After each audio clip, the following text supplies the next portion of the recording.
Tower आहे, mobile tower, त्यावर जाऊन मी स्वतःला संपून घेतो.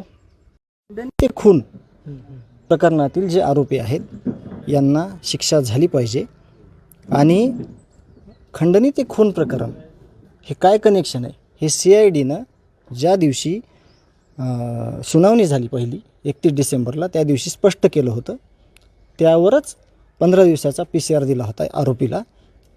आज माझी भूमिका अशी आहे, जर ह्या आरोपीला मोक्का अंतर्गत मोक्का आणि 302 मध्ये खुनाच्या आरोपाचं नाही घेतलं तर उद्या 10 वाजतापासून माझं एक वैयक्तिक माझ्या कुटुंबाचं असं आंदोलन असेल की जे टॉवर आहे,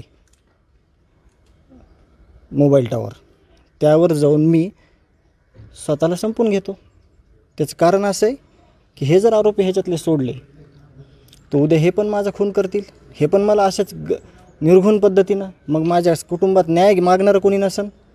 आणि माझ्या भावाला पण वाटेल की चला आपला भाऊ स्वतः संपला, त्याला पण थोडं समाधान वाटेल की अशा पद्धतीनं मारला गेला नाही. तर मी सगळ्यांना सांगतो की उद्या माझं 10 वाजता कुटुंबाचं टावरवर चढून मी मला संपवून घेणार आहे. कोण कोणी आंदोलन सहभागी होणार आहे? माझं कुटुंब आहे. तुमच्या भीतीची भावना आहे का? भीती आहे ना, 100% मी तेच सांगायलो आहे. मला भीती आहे ना. तुम्ही अजून पण लक्षात घ्या, खंडणी ते खून प्रकरण हा गुन्हा खंडणीतूनच झालेला आहे. हे खंडणी मागायलाच आले होते 6 तारखेला. 28 मे पासूनचा हे सगळे माझ्या भावाच्या मृत्यूपर्यंतचा सगळा कालावधी आहे तो खंडणीतूनच घडलेला आहे. तिथं काय हे दुसऱ्या वेगळ्या कामाला आलेले नव्हते. आणि जर मला न्याय भेटत नसेल, मला सगळी माहिती भेटत नसेल, मला सगळ्या ह्याच्यापासून दूर ठेवलं जात असेल मला आणि माझ्या कुटुंबाला, तर मी माझा स्वतःचा निर्णय घेतलेला बरा आहे. मी आणि माझं कुटुंबीय आम्ही उद्या हा निर्णय घेतो आहे. मी गांभीर्यपूर्वक सांगतो आहे, माझ्या भावाचं जी गोष्ट झाली ती उद्या परत हे करतील. म्हणून माझी ही भूमिका आहे. मी उद्या 10 वाजता सकाळी माझ्या आंदोलनाला सुरुवात करीन. टॉवरवर जाणार आहे मी आणि मला संपून घेणार आहे. तुमच्या आंदोलनाचं स्वरूप नेमकं कसं असणार आहे? मी टॉवरवर जाणार आणि मला संपून घेणार. मला सगळ्यांपासून ह्या भीती आहे. खंडणी ते खून प्रकरणातले आरोपी जे आहेत FIRवर तुमच्या, ते एकाला एक केलं आहे.